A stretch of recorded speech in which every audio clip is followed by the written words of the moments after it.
You're listening to UnitedWeStrike.com radio. Don't buy, don't comply. Ask why. UnitedWeStrike.com radio. And you are listening to the United We Strike Radio Marathon for July 12th, 2014. My name is Gary Hendershot. I am your producer, broadcasting live from my secret underground facility just south of Washington, D.C. At this time, we have our evening roundtable set up and ready to go live. So I'm going to go ahead and introduce Matt Navarro and let him introduce our panel participants. It's all yours, Matt. Thank you, Gary, for being here today, producing for us. Without you and the work of Alan and Detlef, our other producers, we wouldn't be on the air. So I appreciate all the work that you guys do and keeping us on the air and getting our archives up in a timely fashion. That's really helpful for our listeners to be able to, get access to our recorded shows. Thank you, everyone, for tuning in to the UnitedWeStrike.com radio marathon. It is July 12th, 2014.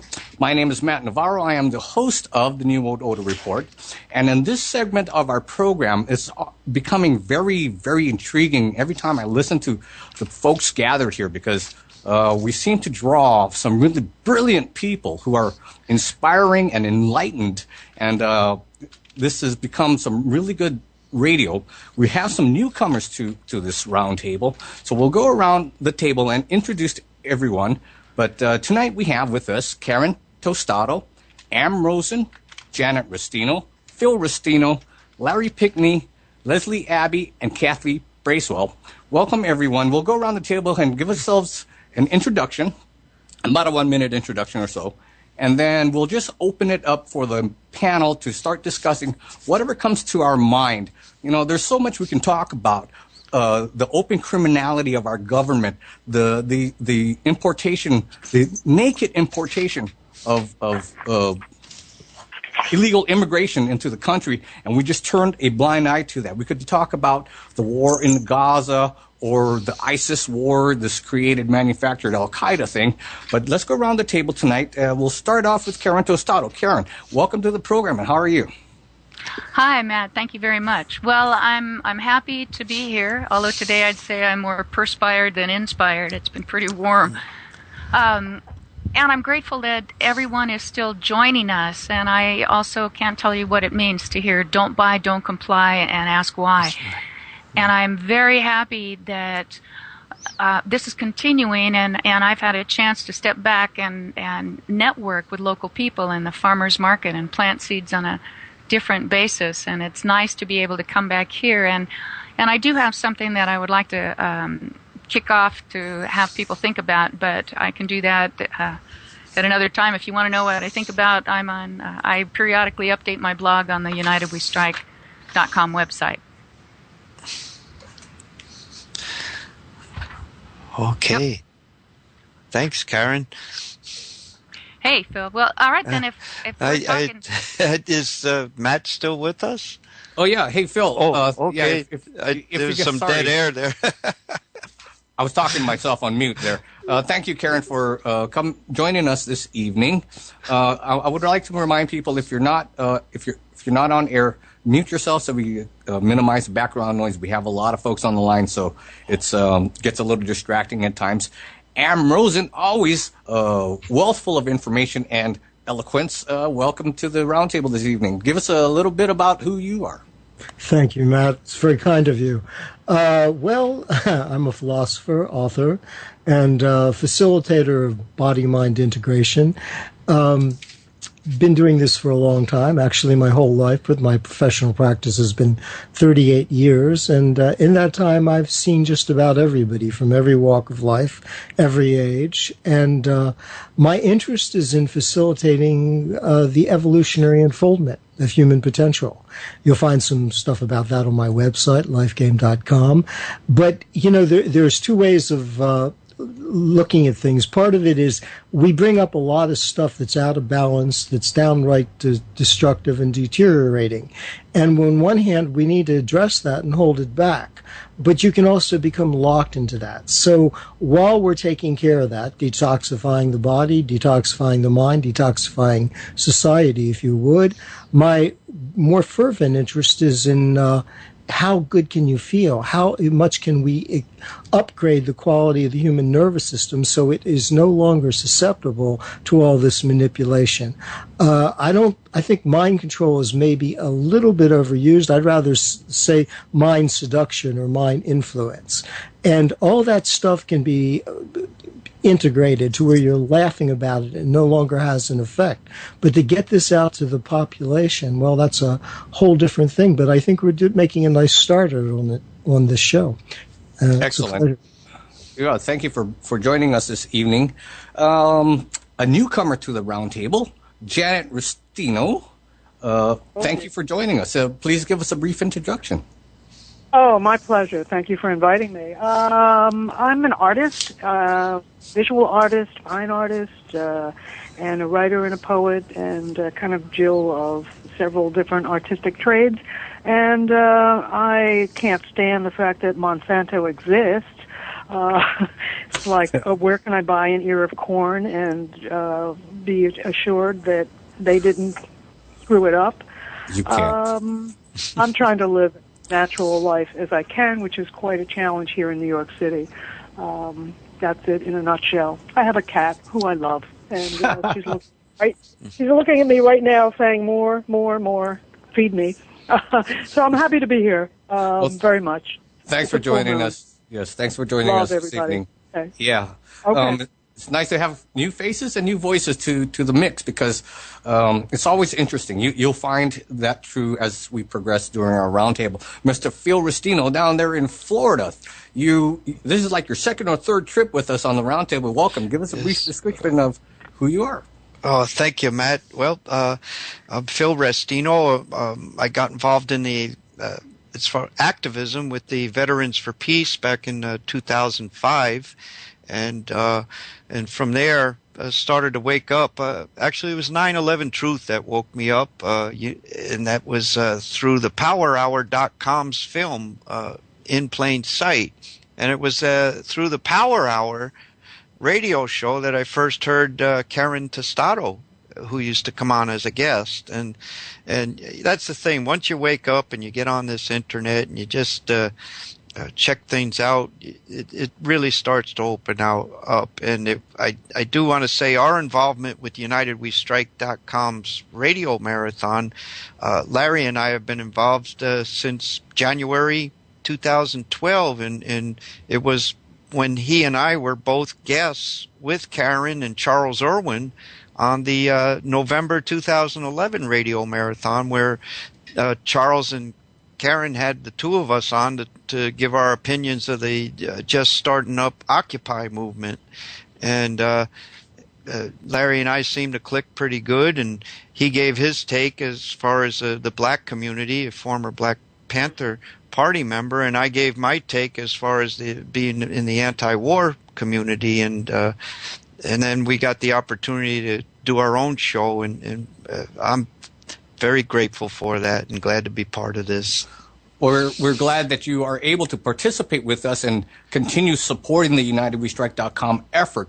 I think you two add a nice voice to this mix, and the programming you provide, the information you bring to the show is very valuable because it's part of that awakening process. Like you mentioned, the video or the DVD In Plain Sight. If you've not seen that, that's a very good one that explains what happened with the planes as they encountered the buildings and how there was no plane in the at the Pentagon. It's a really good, well-documented DVD.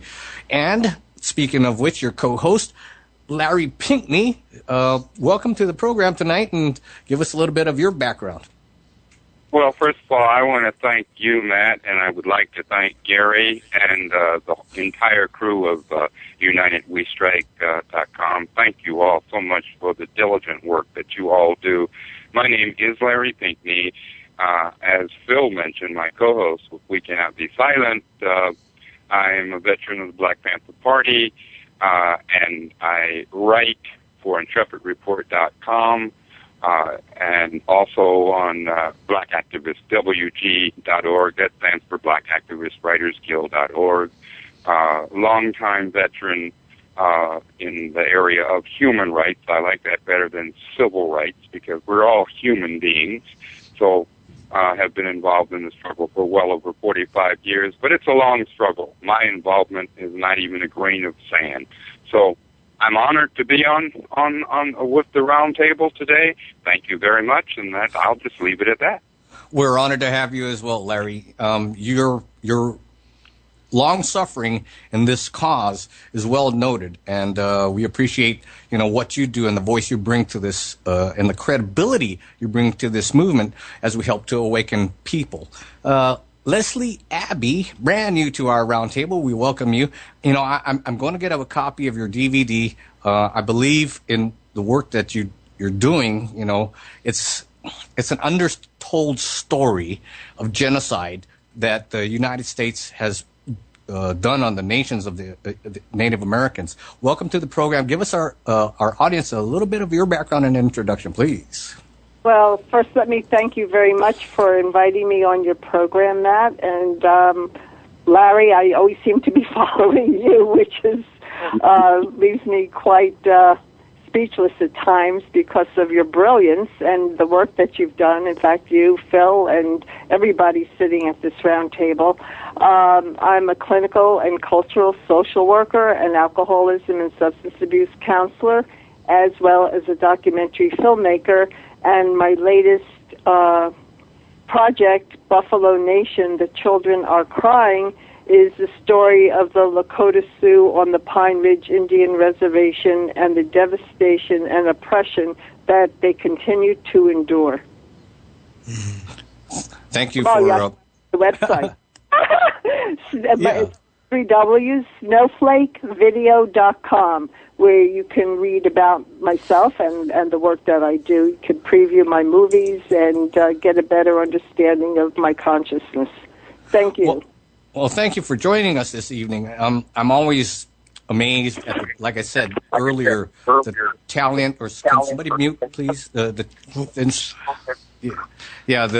caliber of people we tend to draw here at the UnitedWeStrike.com marathons and on our roundtables.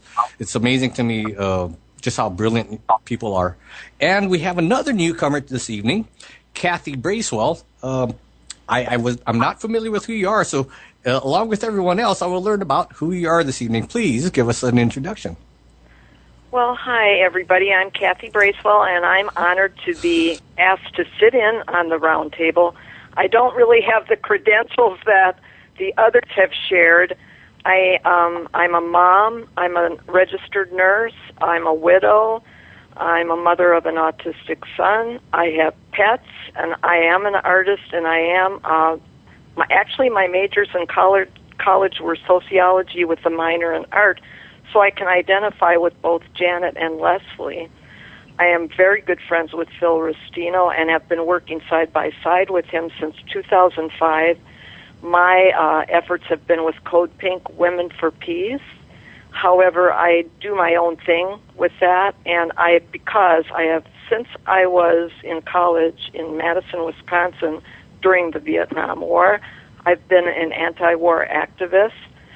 It laid dormant for a while when I was a mom and working side by side with my husband, who has passed away of Alzheimer's, by the way, so I'm familiar with that disorder. And I was not active during those years. I was a soccer mom. I was a stay-at-home mom, except that I helped my husband with the plastering business, even plastering with the plastering crew. However, when I met up with Phil in 2004 and he started becoming involved with activism, it perked me up because I actually, in my art class, had done a painting when they did that crazy shock and awe in 2003. It was very dark and horrible painting I did, but it echoed how I was feeling about it. And then, like I say, meeting up with Phil, he was in Vets for Peace. I would join Code Pink because of Phil's mother, actually. She kind of told me about Code Pink. And because I am basically an artist and interested in color and music and theater, I thought, wow, this is a perfect fit for me. So I started painting my own signs and getting out there, even though I was working full-time as an RN case manager at the time. I've just always been involved with social injustice. I speak for those who cannot speak for themselves, children, animals, the elderly. And I am not afraid to speak up. I've been anti-war activist around the greater Daytona Beach, Florida area, like I say, with Phil since 2005. And I am happy to do it. I work hard at it. And let me see, my son is also active with us now, my younger son. And I'm good friends with Janet Restino and Larry Pinckney, whom we met in person last summer. And Janet I met in 2006 up in New York City. And I love her artwork and her personality. Leslie's a new friend, but this is my passion since I was little in Wisconsin and saw the Native Americans with their little crumbling huts in the devastating winter of Wisconsin. It's Arctic, it's the frozen tundra. I said to my dad, what is this all about? And he said, Cathy, this is a tragedy, what's happened to the Native Americans. And I thought to myself, I'm going to try to do something about this when I get big. And it's never left me. I've always had that it's a passion of mine. I just feel for these people. I feel like we're occupying their territory. And the way they've been treated is just unbelievable. So when I heard about Leslie, I thought, wow, this has to be heard by as many people as possible. Her movie, her message. Thank you. That's all I'm going to say. Thank you. You're a great example of how one person can step out of their comfort zone and do something to help improve their world. You don't have to be a talk show host or journalist or novelist or filmmaker to make a difference in the world. So we thank you for your efforts and joining us here tonight. Gary Hendershot, our great producer, give us a little bit about who you are in your secret underground base 12 miles from hell. Wow, I'm thinking about this. Boy, this is a geriatric brigade. I thought I was the only one that started out, with a pimply face, long hair, and hippie freaky person yelling, "Hell no, I won't go." But it seems like we got a lot of the anti-Vietnam War crowd still out there yelling, screaming, and I don't even have a draft card to burn anymore. But I identify a certain amount with what Cathy says. Like so many in my generation, I was out there yelling, screaming, saying, "Hey, look, that black man ought to be able to sit anywhere on the damn bus he wants." And women, you want to burn your bras? Hey, that's up to you. You'll pay for it when you get to be my age. The war in Vietnam. Come on, I mean, and we're still making the same mistakes over and over and over and over again.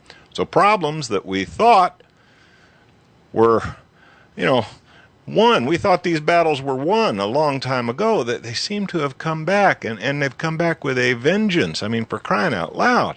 I guess the black man can ride anywhere on the bus he wants to nowadays, but I'm not convinced that that battle has really been won. I guess women can work now, although I'm wondering who's staying home raising the kids. But like Cathy, I took a few years off. I took about 20 years off. I thought all the battles were won. I wanted to have a normal life. I got married, raised a couple of kids, was a Boy Scout dad. I didn't do the soccer thing. I did Boy Scouts. The wife did the swim team. I did the Boy Scouts. But, at some point or another, you're getting ready to hand the reins over to the next generation. And you find out that the same battles that you thought you had won are now facing your kids and your grandkids. So, yeah. We've become the geriatric brigade of hellraisers. What else you going to do? Go out quietly? Not this old southern boy with straw for brains. That's about all I got to say. Go into that good night. Well, that we all here demonstrate commitment to humanity. We're taking time out of our day our Saturday to help educate, inform our fellow human being. And I think it's a worthy cause that we do this. We do this for free. UnitedWeStrike.com is a non-profit organization, globally connected, to help educate the public and encourage peaceful non-compliance of the system that enslaves us. You know, Gary, it was not one back in the earlier generation of the 60s. In fact, it has gotten worse, and it's because we've gone to sleep. We thought everything was good. We focus in on our NBA, our NFL, our MLB, our World Cup, whatever it is. We have a distraction now, and we don't focus on what's real. So the fact that we gather here today, whether we have a audience that is only a fraction the size of, say, an Alex Jones, the fact that we're here getting the message out, I think, is valuable. The fact that we provide that information to help others make better decisions in their lives is valuable. So what I'd like to do tonight, we're going to try something completely different. Normally, we go around the table and have everybody give us a little bit about what's on their mind, and then we open it up for wide open discussion if we have time. Since we've got a big panel tonight, we'll just go ahead and go open it up for anybody who has something on their mind that they want to talk about. Anybody? Any takers? I do. Okay. I do. I again want to thank everyone for being part of this. And I know that we have so many topics we could talk about. Matt, you brought up immigration and everything. We hear a lot about that. To me, it's human trafficking. The United States government not only is openly gun running down in Mexico, but now we're human trafficking. There are no ifs, ands, or buts, in my opinion. And some of these children, I've heard comments that they're ill, they're sick. Some of them are older than children. Possibly we're importing the new soldiers who will pick up guns and be able to fire on the American people. They get the civilianship, you know, they get the free pass, they get everything that we don't.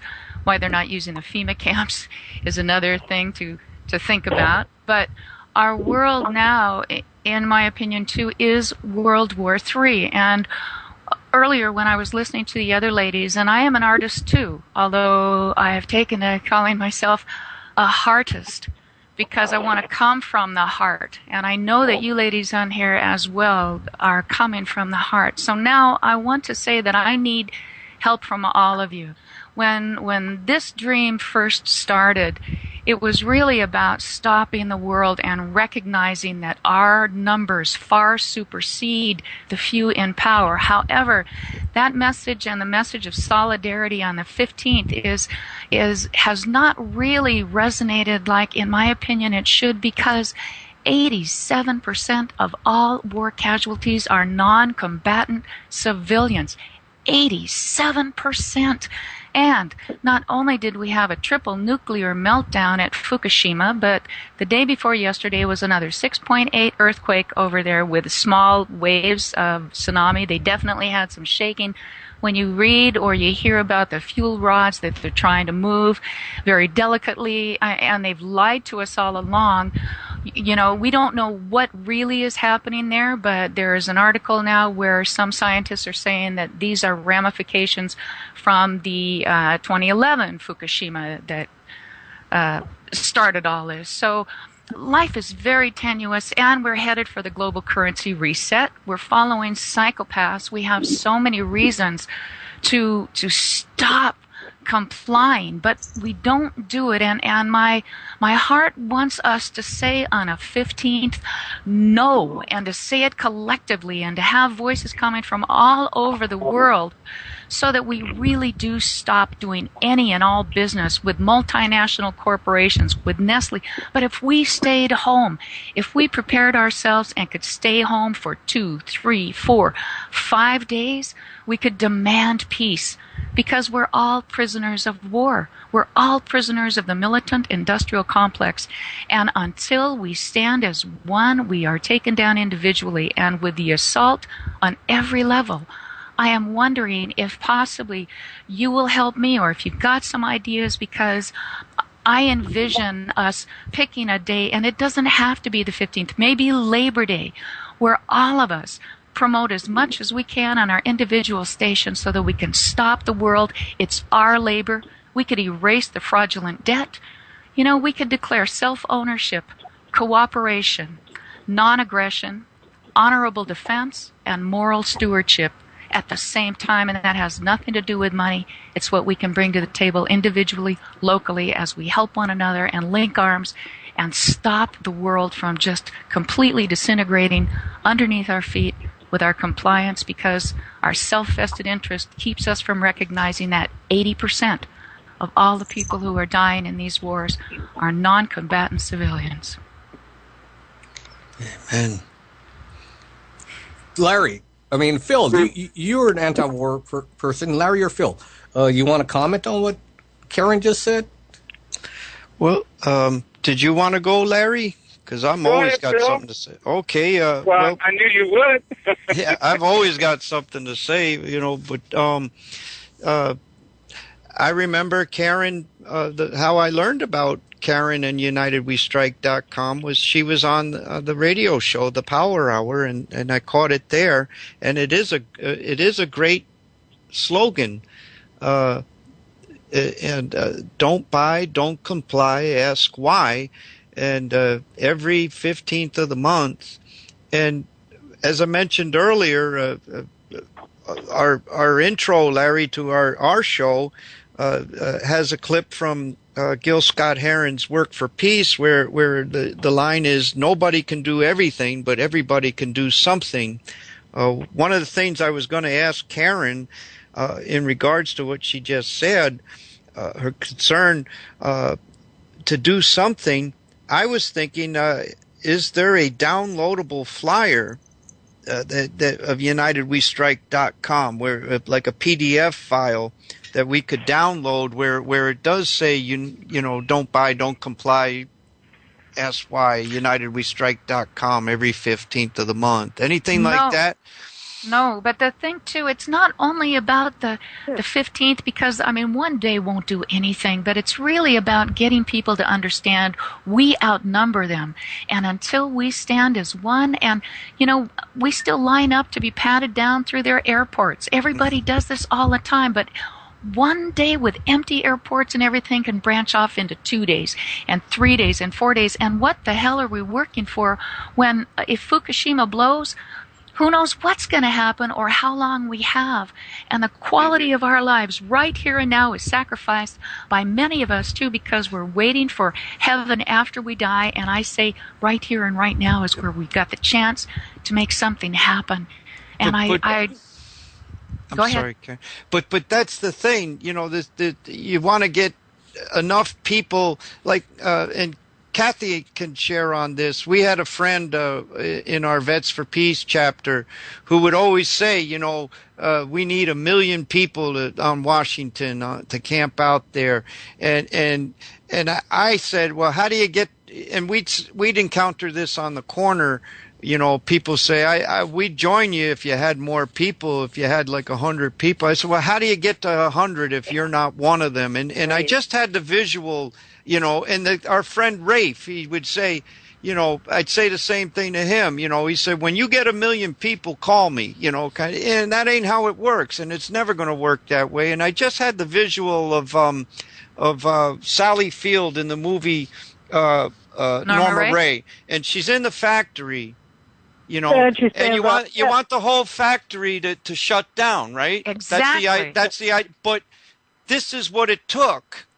It took her, one person, to get up and hold the sign before one other person shut her machine off. The whole plant didn't shut down all at once. They didn't get together and say, okay, we're going to shut it down. It's not how it's going to happen.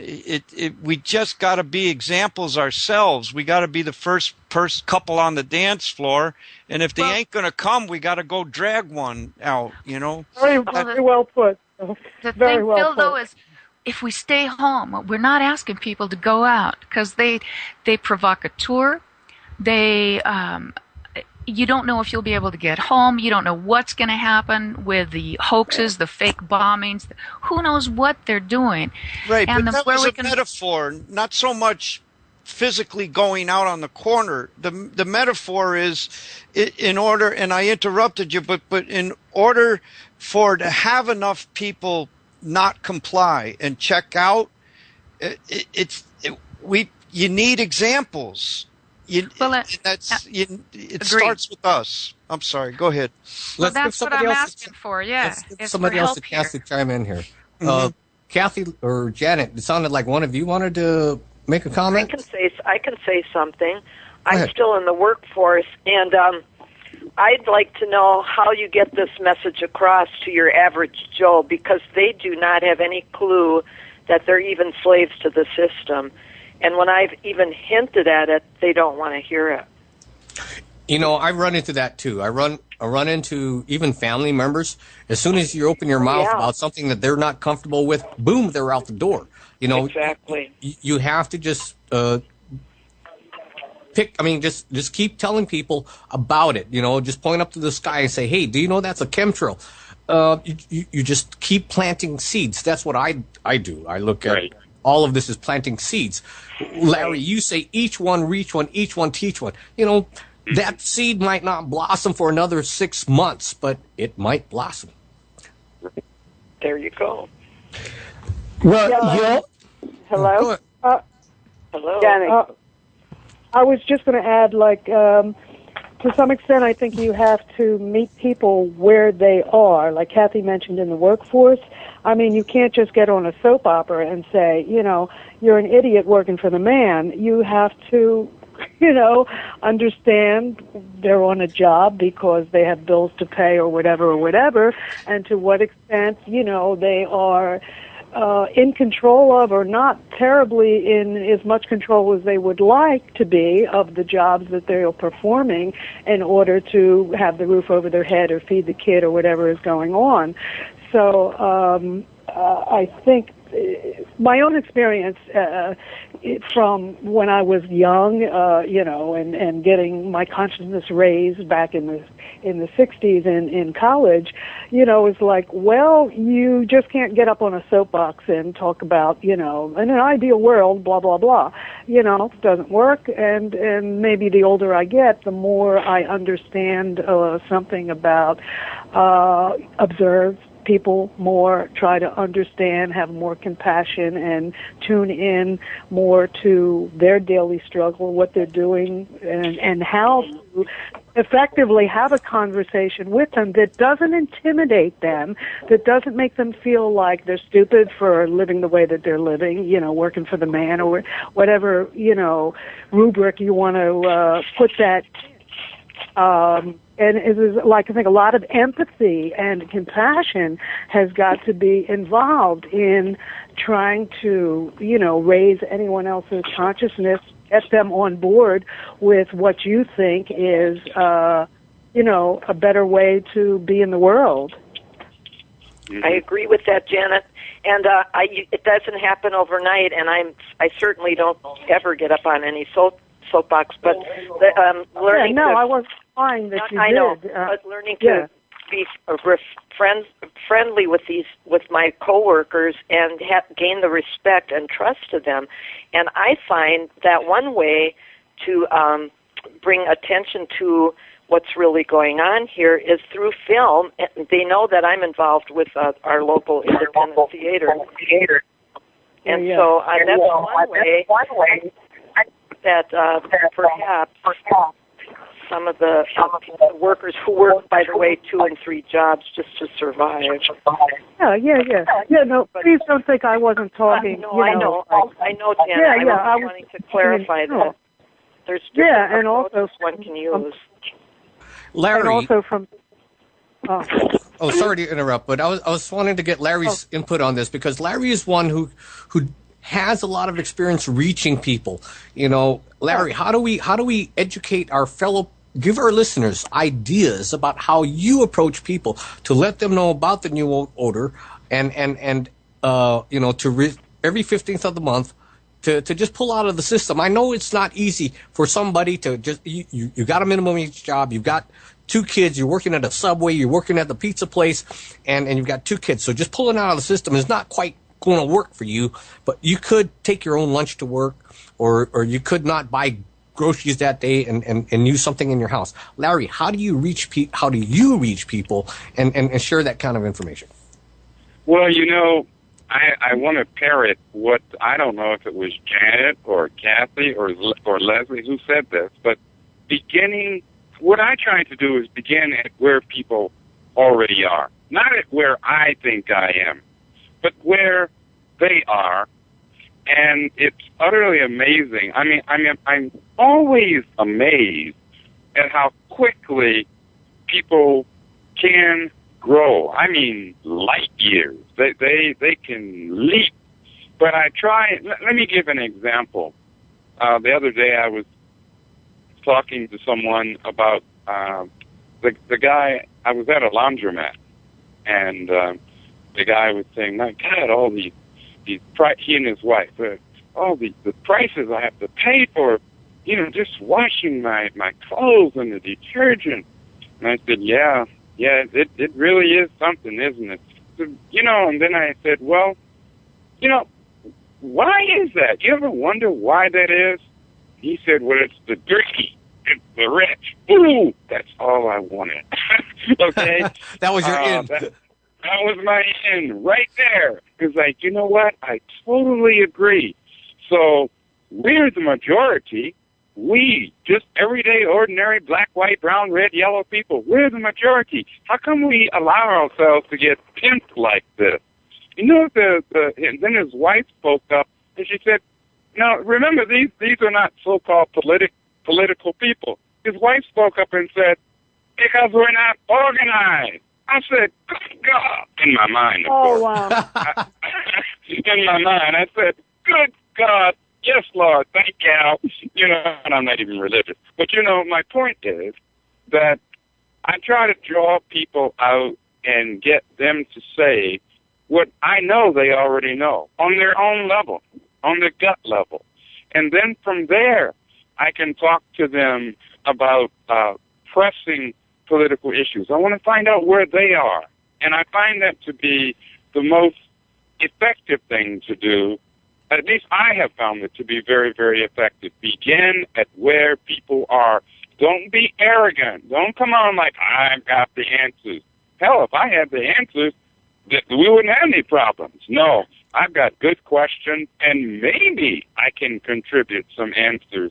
But I really do believe that everyday ordinary people have more answers than we realize, and if I can draw it out of them and then actually tell them, you know what, I thought about that too. Here's my idea. What do you think about that? Lord knows, by the time those people walked out of that laundromat, why, I had two radicals on my hands.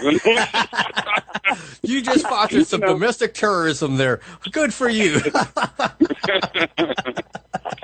I'd like to add something. I'm just listening to everybody, and it's very interesting. I think, here we are, the seniors or the elders now of the community, and you wonder where the youth, where are they? I think they're so wrapped up in their own lives and trying to chase the American dream, and they're brilliant. They all, I think, at this age have a computer chip in their brain because they live in a totally different world.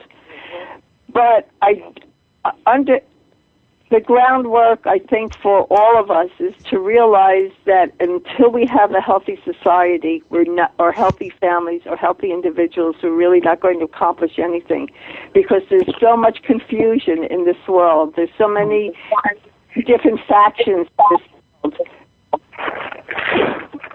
And that if we don't have healthy individuals and healthy families, and that means we all need to help each other and be available and to educate. But more than that, in our own psyche and in the psyche of and consciousness of the people themselves, if they are not healthy, then we will never have a progressive, so to speak, country or universe. That's my feeling. Well, how can we get that, though? Because, what we try to do is encourage people to live healthy lives, not eat the GMO products, not take the fluoride water, not take the vaccines. That's how you remain healthy and You haven't chimed in yet. I've been waiting. Thank you. Yeah. I'm a big proponent. I'd like to give all of humanity a desperately needed psychological upgrade. What we're talking about is people tend to stay with the devil they know, even though that devil is torturing them. Now, if you change the word devil and put in the word ignorance, this is the level at which people have learned to operate through. And when you ask anybody at any level to become more open, you're asking them to go through, whether you realize it or not, whatever has kept them from feeling open. And that's a fear-based thing. If we sit down like we're doing now, we're there's no pressure on us, we're all centered, maybe somebody's having an adult beverage or a cup of tea, we can have a very reasonable conversation. But if you get too tired, too lonely, too frustrated, whatever, if you are thrown out of kilter so that you can no longer maintain your mental structure, where do you go? People revert back to these subconscious patterns, which we haven't cleared out yet. And this is the big problem. People are attached. They're afraid. They have, to take on more. And what they need to see, while we're explaining the problems, is they need someplace new to go, someplace that they can pull towards, and in the process say, okay, what's impaling my progress? But there's a fear element in there. And this fear it's an aberration. It's a misunderstanding that happens in the developmental structure. All fear is basically a product of a defended misunderstanding. And as soon as you defend a misunderstanding, because you don't want to be wrong, you want to be right, you want to be whatever it is, you start to armor yourself. We layer ourselves. We become, in turn, desensitized, which locks us into the fear. So we can sit down and tell people, have you thought of this? Isn't this unfair? Now, most people, it's a question of whether they have the intellectual discipline to be able to look at things and analyze them, take them apart. But even if you're guiding them, holding on to them, as soon as you let go, where are they going to go? To what they're used to. And most of this is irrational subconscious. So what I want to say is we need to let people know that it's time and the means is available for them to become free of these old emotional distortions, not to get rid of their emotions, not to block things, but to have more fluid, adaptable access so they can feel more intensely or not, as the case may be appropriate for them. Well, I agree, and I think you put some real good points across, because my quest, and I know that you know my heart, but it's to ask those crucial questions too that will spark that learning immediately. Because while some of us say, well, you got to meet them where their level is and stuff, man, I think we need a crash course. I sense such an urgency in our window of time where we actually will be able to affect change. I mean, ignoring a triple nuclear meltdown is bad enough, but with the Gulf and the ongoing conflicts, and now the earthquakes starting again. And actually, what is it in our lives that we think is so good that continuing to keep our heads down is going to ensure any kind of future when there's no job security, there are no health plans available, the food is toxic, the sky is toxic, they got the EMFs out there, the transhumanism, yada yada. And see, I don't see anything that will give us healthy adults by continuing to be disunited. I do see us gaining health by putting our foot down the same time, which is the same day, and saying no, because it's not healthy to walk outside. It's not healthy to eat the food. It's not healthy to know that 87% of all the people in the Crimea or the Gazan children are being murdered on my dime. That I'm so highly offended by that. And when can we what questions do we need to let people know just how urgent this is? I mean, just because the bombs aren't falling here doesn't mean that they won't. And we're the bad guy. And not only are we murdering innocent people all the time, but look what happens to our soldiers when they come home. They're chewed up and spit out, and I don't see anything working in any of our systems that deserves any of my time. I think we need a reboot as soon as possible. And the only way that I can think of doing that is to stop the wheels of this machine from crushing us, pull back, pull our money out, go local, but begin to do it all at once, and then we've just got to figure it out within our own communities. I think you're right. Oh, sorry. Oh, go ahead. Go ahead, Al. Wait, I wanted to say, hey, Larry, if you have your speakerphone turned on, can you turn the speakerphone off? We're getting a little bit of feedback from your channel. Okay. Is that better? That's much better. Thank you, friend. Go ahead. People are very invested, and I love what you're saying, Karen. And you have a beautiful heart. But the thing is that if we're going to affect people, it's not a question of stopping the wheels. That would be absolute chaos. I as a practitioner of the healing art, I say, okay, it's the system. It's a whole system, but it's the emphasized here. It's the exaggerated there.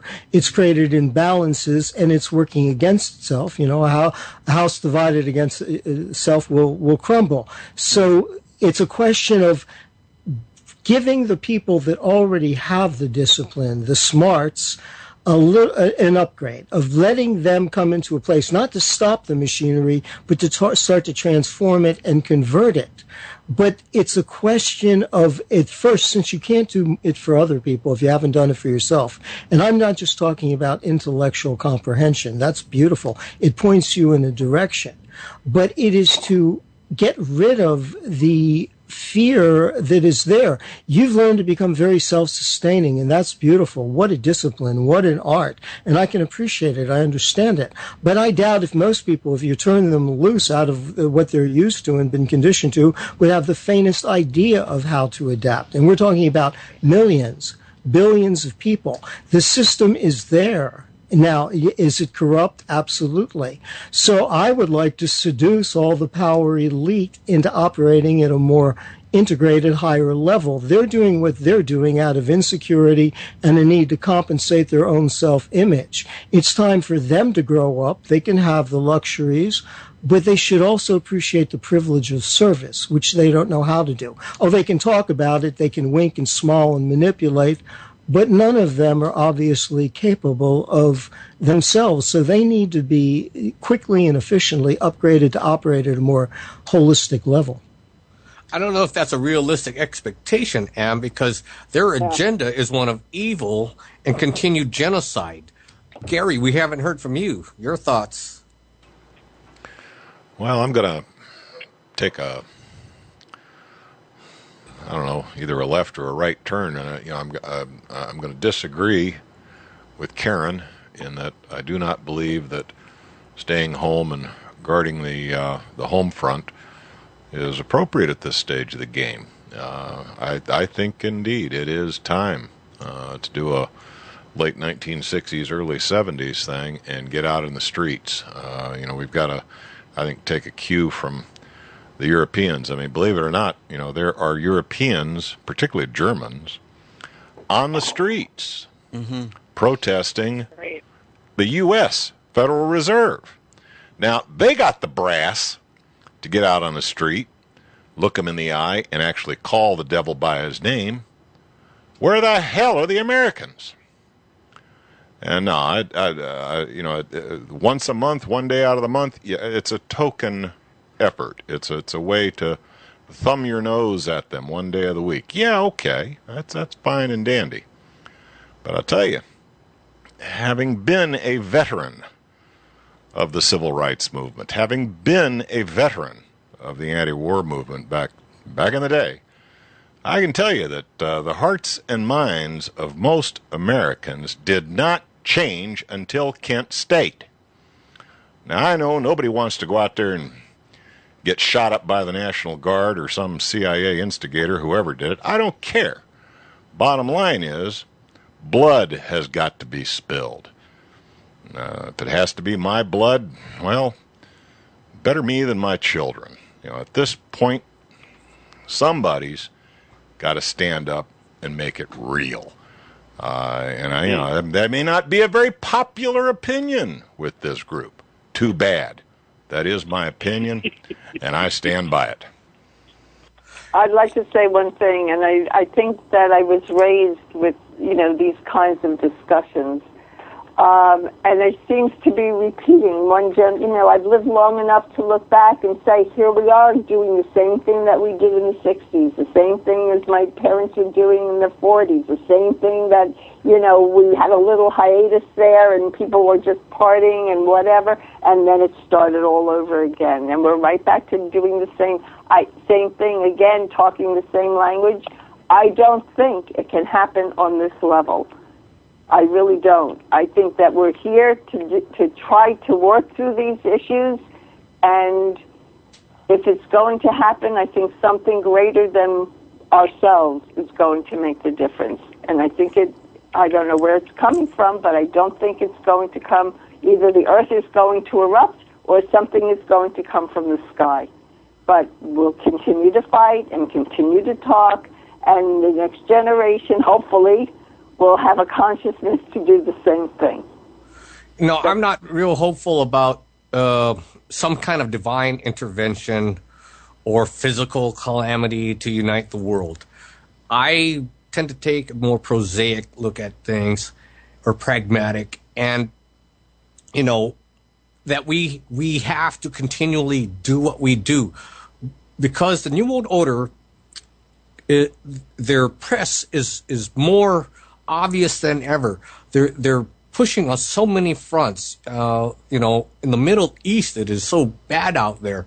Horrific. The false paradigm they paint for us, the Al-Qaeda we need to go fight, that we pay for. You and I pay for this. I'm not so hopeful that we'll have some kind of divine intervention. So I go back to what we do here at UnitedWeStrike.com and what you all do in your daily lives to help inform others at your level. If we can plant those seeds will eventually blossom. And like Leslie was saying, hopefully we have a next generation to carry the torch forward that can procreate and then are not sterilized by the GMO foods or the vaccinations. I have hope. I have nieces who have been around me for their entire lives, and they hear their crazy Uncle Matt talking about this New World Order stuff. And now they're in college and in high school having to write papers, and they're writing things on fluoride, vaccinations, and chemtrails. And I'm like, in the reports. So I'm encouraged that we have a new generation that will carry that torch forward. Let's just hope that through our efforts, we have another generation. Mm-hmm. Well, that's it. That's the issue. We're not looking at how serious our condition is. We're allowing our government to mislead us and to talk about terrorists when they are the terrorists, the military arm of the New World Order, but simply on a moral basis. I understand all the points, and I understand about waiting. I don't understand any longer, though, about divine intervention. As a matter of fact, I don't know if the rest of you know it, but there are the oldest pyramids on the face of the earth are in the Crimea, and they are said to be dated back to the time of the dinosaurs. Now, of course, we're not hearing about that either, because it would really throw a monkey wrench into the histories of different religions and some of the reasons that we're fighting. But I'm just wanting to try and stimulate people to really understand that, yes, it's violent now. And Gary, I understand too, and I think that it should be time to dig in and defend. The only reason that I am believing in staying home is because it doesn't cost us any money, and we can start to take stock of what we need to do to survive. But then going local. And I think when people really need to show up is when an atrocity happens, like a child gets kicked out of school for some stupid thing that looks like a gun, or, one of these ridiculous things. Then I think people need to show up en masse. I want to touch on that if it's okay. Guys. Go ahead, Phil, jump in there. Okay. You see, and Cathy and I have had this experience of being on the ground activists, and one thing we've struggled with this, where are the young people? It's just, are they involved? And one thing I noticed was they had that worldwide protest against Monsanto Day, right? And that seemed to reach people of all ages. We went up to the bridge there. They had a local Monsanto protest. What was a month or two ago, and there were young couples with their children, all ages. And we show up for that. And you mentioned stay home and support your community. What we've noticed is we've got to actually build community, because that's been taken away with television and cell phones and selfies and all that. We've actually got to work is building communities, and then you go ahead and you support the local owned restaurant, and you hand out a flyer to your event, and somebody tells you about their event. You bring the body, you show up for them, and you start to build the community and just get active, as you mentioned, Karen, within your own community. But it looks like a lot of us have to create our own community. We're that far gone. Kathy, I just have to add something to tag on to what you said, Phil. We have been doing this for years and trying to build the community and build some unity within our community. And what we do is we show up not only for like-minded groups, like the Monsanto group, we also show up at the 912 people's groups, and we do speak there. And I personally gave one of the best talks I've given. It was higher powered at a 912 group, and it was amazing, but it wasn't very well received. That was okay, because I was friendly to everybody, and that's what we do. We go out there, we bring our message, we bring our flyers, we build cohesiveness within the community, and I think it's very important that we do that, not just because people are glued to the TV, they're glued to their electronic devices. What we want to do is present ourselves so that they have somebody to think about. Oh, that's Phil, that's Kathy. Right. Oh, and support them, Kathy. We always ask people to come to ours. So when somebody says, we're having one of our events, and would you come? Show up. Just bring the body. That's what I'm talking about. Just bring the body. Show up at their events.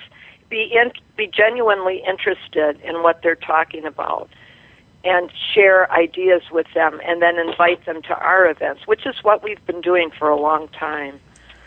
I still don't have the numbers, but we're hanging in there. We will not give up. I love the passion and the voices I hear today throughout our broadcast. Even I hear passion and people's wanting to inform their fellow human being. Phil, you're right out there. Cathy, you're right out there.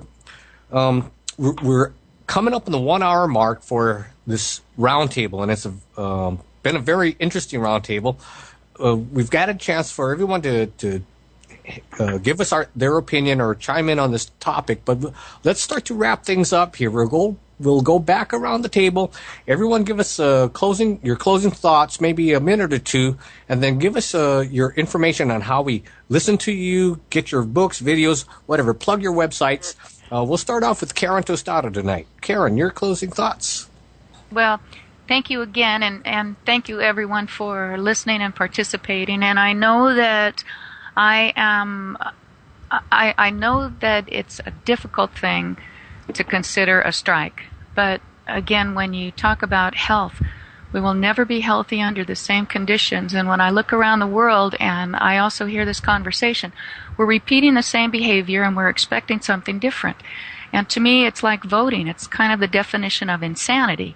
I am at a point in my life where I think it's really time to grow up and to do so quickly, because what is happening in our three-dimensional world demands our immediate attention. And if, as these pyramids are dated to be millions of years old, there's a lot that we don't know. But what we do know is that every day that goes by that we keep our heads down and that we're compliant, we lose. And they roll over us. And that's why, I know that each and every one of us wants to have a healthy family. But I think it's also really time to grow up. And when I say self-empowerment, I mean you own yourself. That's all you can. I can own myself, and I agree that you own yourself. And as long as I'm not causing harm, injury, or loss, we don't have a problem. And we don't have to worry about money either. What we need to do is get people off the streets and into these houses that have been abandoned. And again, when we march, when we picket, when we do all these things, and we leave our homes, we leave them vulnerable. But if we march in our community, like to our local sheriff's office or to our local courthouse, we can take care of things there. And I'm grateful for all we do. I'm asking that you please promote the 15th and think outside the box, because repeating the same behavior and being ignored again and asking somebody else to be our daddy, to be our savior, it hasn't worked.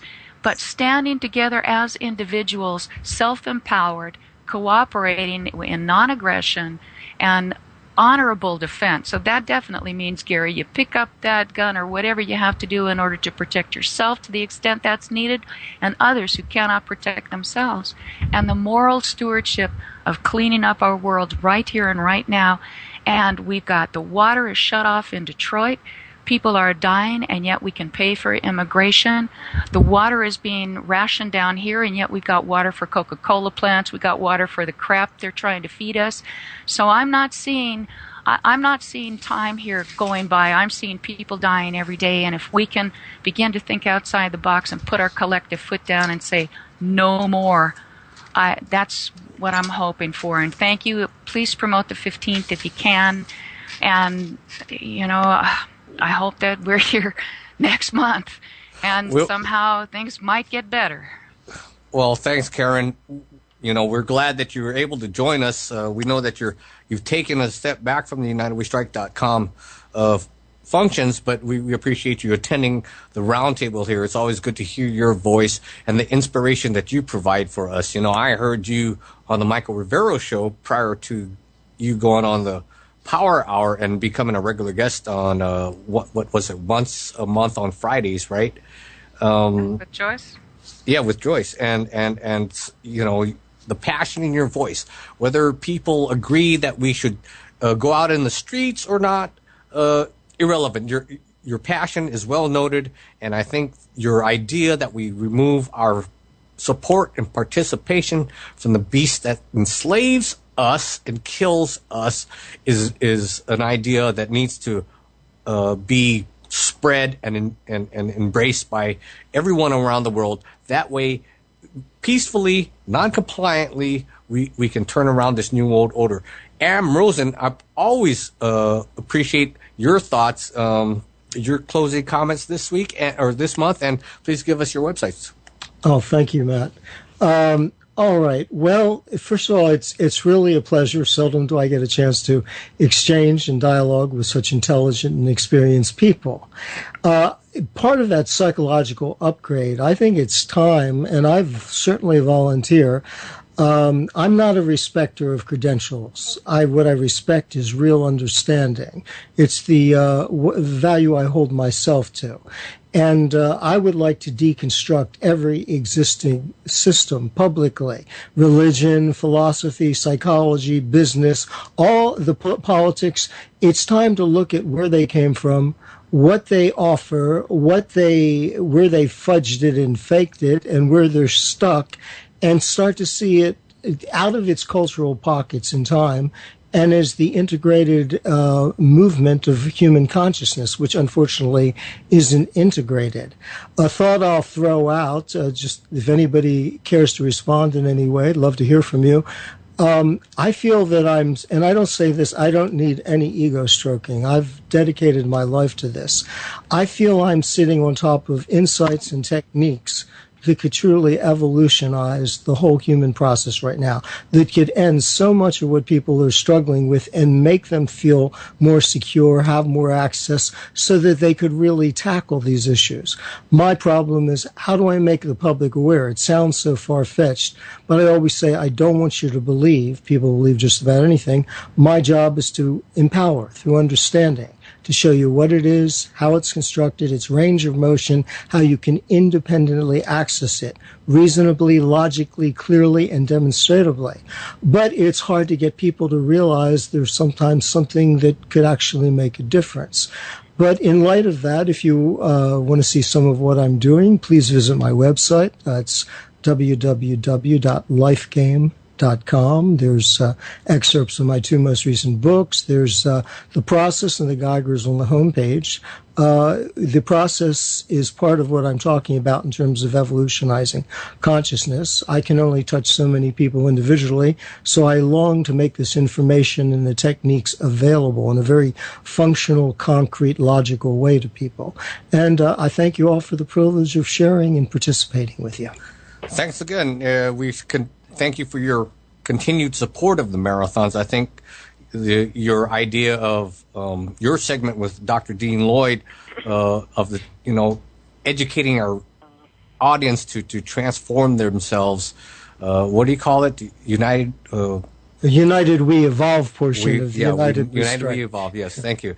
I think it's valuable because we can concentrate on the physical part of what's going on in our world, but we have to spiritually develop and heal, and I think you bring a good discussion about that to our audience. So your continued participation is very thanked. Thank you. Janet Restino, newcomer here, we appreciate your taking your time to participate and give us your input this evening. UnitedWeStrike.com seems to attract a lot of artistically inclined people, and I think there's a reason before that is because I think artistically inclined people have more ability to think outside the box, and that's why we get to open our eyes further to the issues around us to decloak this matrix. So please give us your closing thoughts and how we can get a hold of you or listen to your music. Well, thank you so much. I appreciate it. I've been doing a lot of listening and really fascinated and interested and intrigued by different schools of thought going around. I agree with a lot of what has been said tonight. I just want to make some comment about health and being healthy, and I think it's more and more of a challenge, regardless of the fact that, we can get more information from Dr. Oz or whomever about, what's good for your antioxidants and what does this for that. The challenge of staying healthy, being healthy with the quality of the air and what's going in the water and whatnot is I think we're facing things nobody, had to face 20 years ago, even or 30 years ago, with what can be destructive to our bodies, our animals' bodies, plants, etc., with all of the pollution. So I just am saying it's a challenge. It's really a job, and very important to get healthy, maintain health, and understand what that is all about. Thank you for your comments, everything about art. That's my refuge. That's my sanctuary where you could hear me. I have stuff on YouTube now. Just plug in my name, JanetRestino.com. There's various performances of me doing poetry and whatnot. Also play piano, but you're not going to find that online right now. I've got a lot of posting to do. Artwork is on JanetRestino.com. Phil's favorite piece of art I've ever done is a screaming head saying enough. You could find that on Cafe Press. His favorite, it's on a T-shirt, coffee mug, you name it. You can order it directly from cafepress.com/Janet's Art House. That's me. And my slogan is fine art straight from the heart. So I think it was Karen that said something about things coming from the heart, whatever. Cathy, Leslie, all of the artists among us, that's where we put and try to make sense of our angst and our spiritual, problems or could find solutions in making art that will appeal to people and energize them or edify them or whatever. And I just want to say more and more I find myself taking pictures of flowers and landscapes because of, I feel the peril of what we're doing to the earth, and it pisses me off. Monsanto, we got to take them down. And fracking, there are earthquakes going on somebody was saying last night at Leslie's house, we were talking afterwards, that there are earthquakes every day in Ohio. I don't know what town, because of the fracking that's happening nearby. It was, made a mental note, got to look that up. So, yes, I'm just so pissed off that we are raping Mother Earth to the extent that we are. And thank you. What happened in Ohio? Pardon? What? What happened in Ohio? There are earthquakes there every day now. Diane was talking about it at the table when we were waiting for you. So I made a mental note. I got to look it up. Haven't done it yet. So apparently, because of the fracking, is screwing up. They're going down deep into the earth. I'm speechless. I am so distraught, and I just want to stop it. Find a way to stop it. Watch Gasland. Watch Gasland 2. Okay. Okay. And go on strike. What? Thanks. Go on strike, Go she on says, strike. Janet. Yes. Just go on strike. Just pull out of the system, Well, we appreciate you taking your time to help share your thoughts. You're right. It is getting harder and harder and harder to try to remain healthy. But isn't that the plan of the New World Order? To exterminate us through poisoning us through our water, our air, our food, and through our minds. So it's important that we individually continue to do what we do to help educate our fellow human being, because they can stay healthy and be alive. It foils the plan of the New World Order. Then what are they going to do with us when they can't vaccinate us, or we have remedies for their pandemics? It's going to fail. It's going to fall on their face if we remain healthy. Phil Restino, I appreciate you coming on this evening. I appreciate you staying with us this evening. The passion in your voice, I hear it. I hear how you want so much to help in this cause. Please give us your closing thoughts and how we listen to you, and any other plugs you want to make, sir. Well, thank you, Matt, and thanks everyone else here. This has been a real good experience, the Roundtable, and I think the UnitedWeStrike.com has brought all of us together once again, another month, and I don't undervalue the bill. What do you call it? The flyer. What do they used to call them? Handbills. I really we have packets we hand out every week at our anti-war rally of different flyers, and one of the little ones we stick in there is of the Power Hour radio show. There's a 4 postcard off one sheet, PDF file, and I'd like to somehow create one for UnitedWeStrike.com. And you go ahead and do that, Phil. Go ahead and just get one designed. Yeah. We'll post it on the site, and sure, we'll get that handed out. And we'll print it on the flip side, two-sided. Great. And what that does is it brings people to UnitedWeStrike.com and all the links there, and it brings them to this marathon like it's brought us together already. And I really think that our answer is ourselves, and Larry can touch on that we're the answer. Gandhi, be the change you want to see in the world. And I believe a lot of the things Karen was talking about with what's been going on the past 12 years, in my opinion, since 9/11/01, and in the name of 9/11/01, and Matt mentions the New World Order. What's the New World Order? It's those bastards that were behind 9/11/01, the ones who are making out on keeping us down.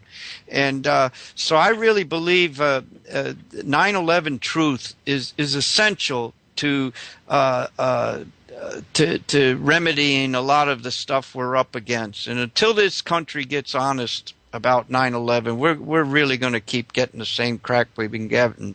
So I want to redirect people to 9/11 truth, and a great place to start is Architects and Engineers for 9/11 Truth, AE911.org. That's it for me. Thanks, guys. How do we listen to your show, Phil? Larry and I are on our own program. We call it We Cannot Be Silent with Phil Restino and Larry Pinckney. And actually, this month, the third Monday of each month at 10 p.m. Eastern on wolfspiritradio.com. And this month we've got a real special guest. Larry, if he's still with us, can tell you about who that is. So I'll leave that to Larry. And that's on wolfspiritradio.com, third Monday night of each month, 10 p.m. Eastern. Thank you, guys. Thanks for joining us, Phil. We appreciate your participation. You know, I like your enthusiasm. I really do. Please get those flyers going. Let me know when you've got them, and we'll post them on our website. I'll post them on my website, nwoder.com. Larry Pinckney, it's always good to have you. Thank you for hanging out with us this evening. Well, thank you for having me. It's always a delight, a pleasure, and an absolute necessity. Let me say, first of all, that, you know, I find myself in agreement with both Gary and Karen, okay? I don't think that there's any one answer to how we are going to deal with the reversing this new world order or new world odor, as you correctly describe it, Matt. You know, I think that we are going to need a combination of many things. Some people can be extremely effective by simply totally not complying. None of us should comply, but there are different ways of not complying. Other people may feel that they are more effective to be in the streets. All I know is this: we need all of them. We need their consciousness. We need their commitment. And I really don't believe that there's any one solution or one answer to this despicable system that we're dealing with. I want to just tell a very quick anecdote.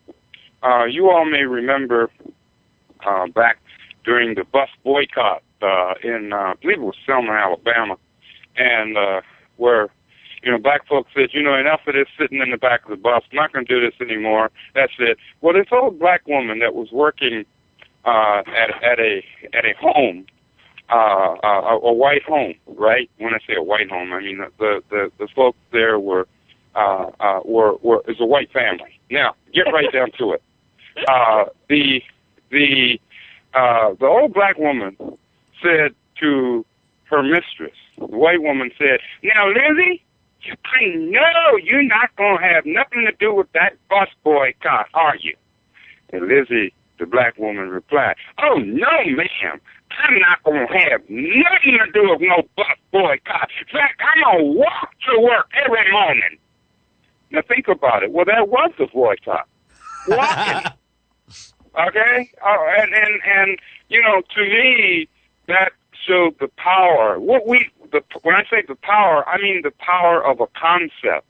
What all of us have, and I think sometimes we forget, is that we have a very powerful concept. People are getting sick and tired, even if they don't even understand why. And some of us think that we have some of the answers, and maybe we do, or at least some of the causal factors.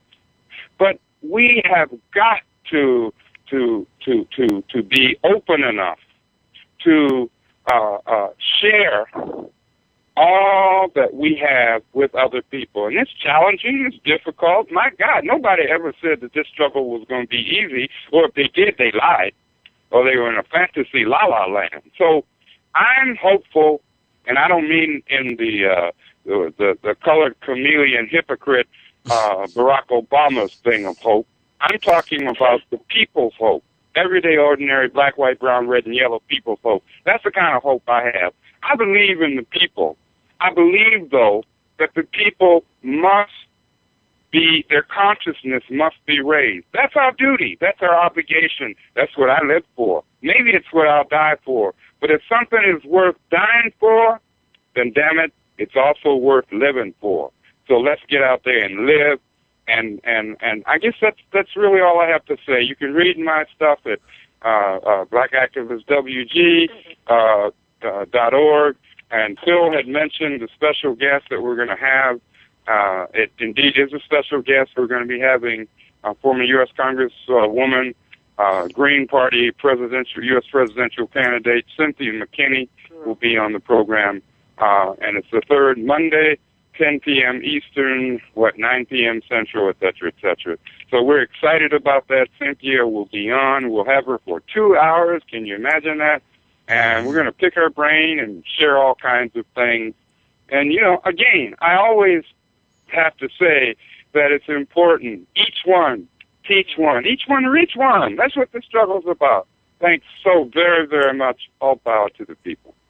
We thank you a lot, Larry. You've gone through a lot, and you still have enthusiasm for this. And I'll look forward to hearing that show because, if it was me being able to question a former congressperson about the inner workings of Congress and how they're blackmailed when they go to Israel and have child sex that is filmed and then become compromised.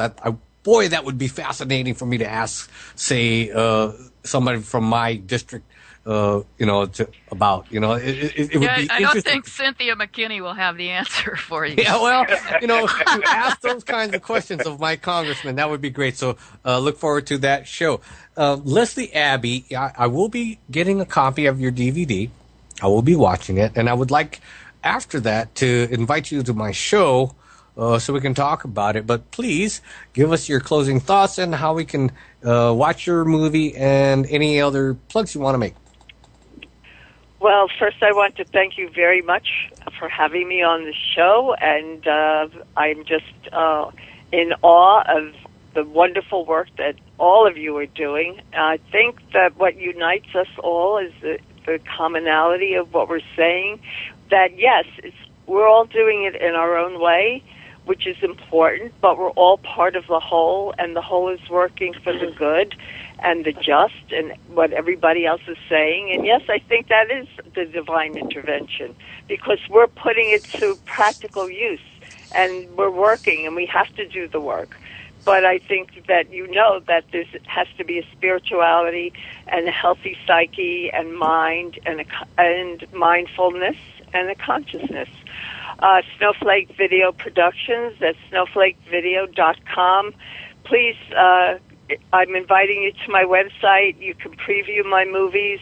Buffalo Nation, The Children Are Crying, has its own Facebook page. Yes, somebody did that for me. Yes, thank you. And you can leave comments there, and you can purchase any of my videos, and you can contact me. I think I don't know if it's my email is on there, but it's snowflakevideo@AOL.com.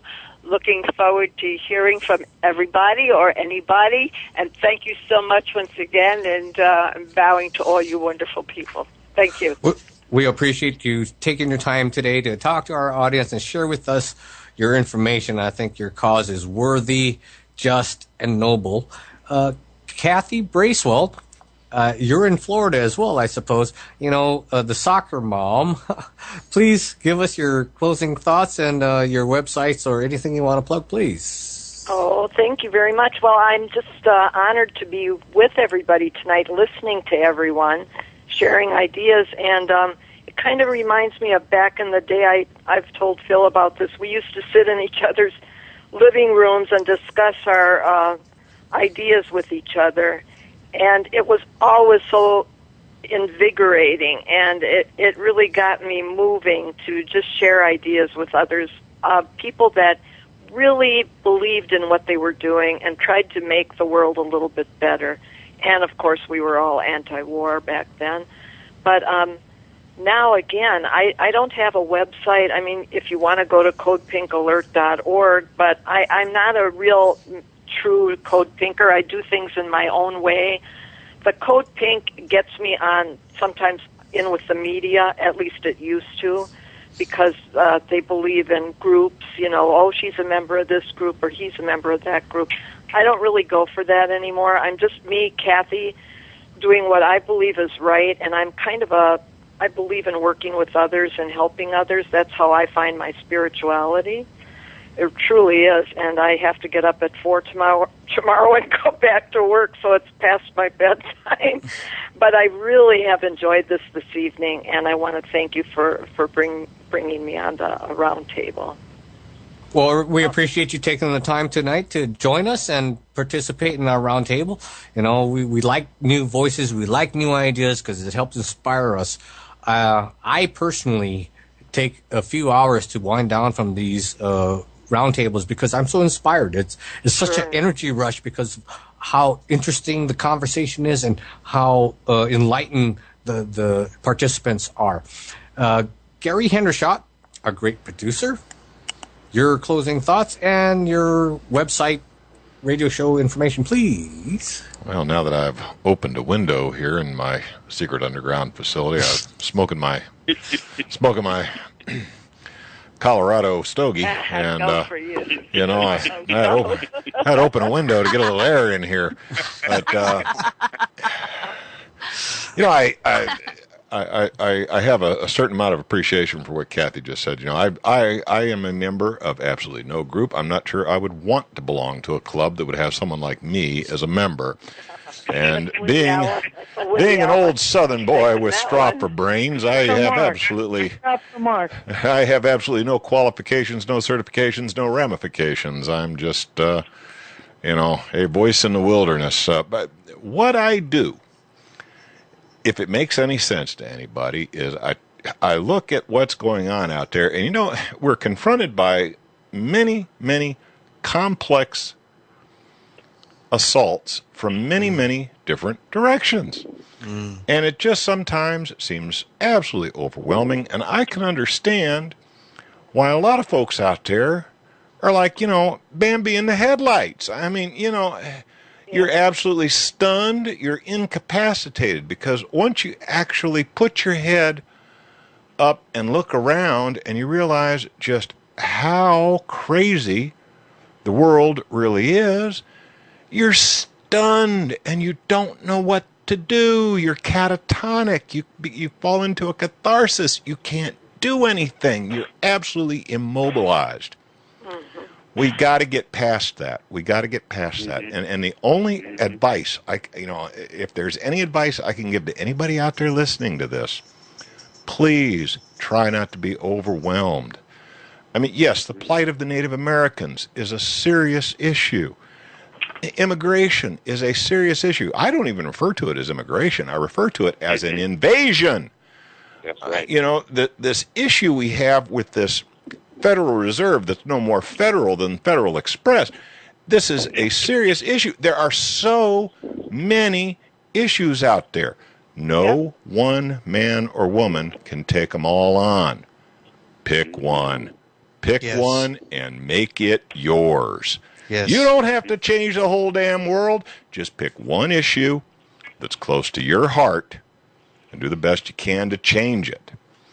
And as I sum up, my name is Gary Hendershot on the internet. I'm widely known by the nom de plume, Smart Scarecrow. I do have a website at smartscarecrow.com. I publish my musings on YouTube on a regular basis. I do host a radio program weekly on the Rinse Radio Network. I understand I have been moved from Monday to Tuesday now, or so they tell me. But I do broadcast a live internet radio program on the Rinse Radio Network on Tuesday evenings at 8 o'clock Eastern Time on the Rinse Radio Network. And I think that's about it. I want to thank everybody for listening to my ramblings. Well, thank you. Thank you. Yeah, thank you, Gary, for your insights and for producing our show, you know. Yes. Yeah. For those new people on the roundtable, at the end of all of this, I'll give a countdown, and then at the end of the countdown, we all shout "Death to the New World Order." It's kind of our tradition on how do we close our marathons. But I'd like to thank all of you who are participating in our roundtable tonight. I'm always so inspired and so humbled to be a part of this because in my daily life, I don't get to talk to people in this fashion because they're so unaware. I have to curb my vocabulary and my thoughts and how I present myself. It's like I'm Mr. Jekyll and Dr. Hyde or whatever it is, right? And I have a dual life. So it always inspires me when I get to hear all of you. And so I'm very humbled and I'm pleased that I could share this time with you. Matt? Larry, you go ahead. Oh, well, I wanted to quickly say thank you again to all of you. And I know that we all have to do individually what we can, but I would appreciate it if we can start to do it all on the same day. I think we would be more effective. So if we can get that 15th for people to, however they want to resist, until we can grow and be a force that's heard to stop the farce. Anyway, thank you again very much, everybody, for participating. Thanks, Karen. I agree with Larry. There's no one answer. We can stay home on the 15th. We cannot comply on the 15th, and that is one message we can send. We can march against Monsanto, and that's another message we can send. We can go out on the bar dock in Orlando, Florida, or on the beach in Orlando, Florida, and hand out flyers, and that's another strategy. We can make movies, we can make documentaries, we can write books. We all can pitch into making this the answer. Is United We Strike that answer? The answer, no. But, uniting the world in peaceful noncompliance, I believe is a worthy cause. That's why I'm drawn to this every month. This is why I participate every month. I believe as a race, as humans, there are more of us than there are of them. And if we awaken enough people, the domino effect will be that they cannot control us and enslave us anymore. We break the chains and hopefully come out of this matrix. And that is my hope and my continued reason for participating. Peaceful noncompliance is, to me, the answer. We don't have to run out in the street and start shooting people. They start shooting at you. You have a right to defend yourself, but don't go start shooting first. So all of you... The other thing, though, that I find really interesting, and hopefully people are getting this, when you say that you're a member of some kind of a group or organization, most of them mean that you have to follow their individual beliefs. And what I love about this is really we're a group of people who can come together and agree to disagree on some points, but the major point is we stand shoulder to shoulder to face our common enemy, the bankers and all of that. And I'm not so sure. It might be the Jew world order, but I'm kind of struggling with that one. So anyway. Well, that's okay. So my name is Matt Navarro. I am the host of the New World Order Report. You can find my website at nwodor.com. I will start posting the archives of these roundtables on my website, nwodor.com, because I think they're valuable, inspiring, and I hope people will listen to it. I'd like to thank our audience for tuning in today, and I'd like to thank our great producers, Detlef, Alan, and Gary. Until next month, folks, 5, 4, 3, 2, 1. Death to the New World Order. Ow! Thank you, everyone. Thank you. Good night, folks. I'm gonna take us out with one of Leslie's tunes. So if you're still listening, I'm gonna put that "We Are Still Alive" tune in the mix on the way out. Y'all have a good evening. All right. You too. Thank you. Take care. Bye, everyone. Love you all. Sure. Bye-bye. It's nice. This is United We Strike Radio on the International Community Radio Network. Don't buy, don't comply, ask why. UnitedWeStrike.com radio.